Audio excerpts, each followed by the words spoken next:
এবারে বাস যাত্রার খবর জানতে চলে যাচ্ছি সহকর্মী আদিত্য মামুনের কাছে।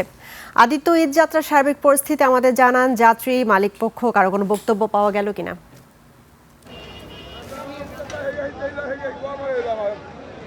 ধন্যবাদ রাহনুমা। ঘরমুখ মানুষের উপচে পড়া ভিড় এখন রাজধানীর বাস টার্মিনালগুলোতে, এবং তারই যে ব্যতিক্রম নয় সেই একটি চিত্র এই মুহূর্তে আমরা আপনার মাধ্যমে দর্শককে জানিয়ে দিতে চাই। মহাখালীর যে সামগ্রিক চিত্র, রাহনুমা, আপনাকে বলতে চাই যে এখন এই যে সন্ধ্যা হয়েছে ঠিক 7:15 বাজে, এখন রাজধানীর মহাখালীর বাস টার্মিনালের যে চিত্র সারাদিন বলা যেতে পারে একই রকম ছিল, তবে ইফতারের পরে এবং একই সঙ্গে আজকে যেহেতু কর্মদিবসের শেষ দিন ছিল, কর্মদিবস শেষে এবং ঘরমুখ মানুষের যে ভিড়টি আছে তারা সর্বাগ্যেই আসলে প্রস্তুতি নিয়েই এখন থেকে যে যাত্রা বলা যেতে পারে এটা পরিপূর্ণতা পেল।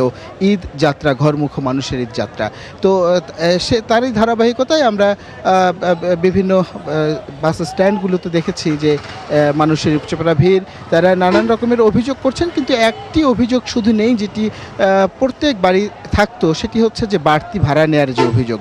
এবার সেই রকমের কোনো অভিযোগ আমরা পাইনি। সরকার নির্ধারিত যে ভাড়ার তালিকা আছে সেটি মেনেই প্রত্যেকটি বাস বিভিন্ন রুটে দেশের বিভিন্ন প্রান্তে যে যাচ্ছে তারা কেউই আসলে বাড়তি ভাড়া নেননি। আমরা একাধিক যাত্রীর সঙ্গে কথা বলেছি, আমরা টিকিট নিজেরাও পরীক্ষা নিরীক্ষা করেও দেখেছি, সেখানে কোনো রকমের বাড়তি ভাড়ার কোনো আলামত আমরা দেখতে পাইনি।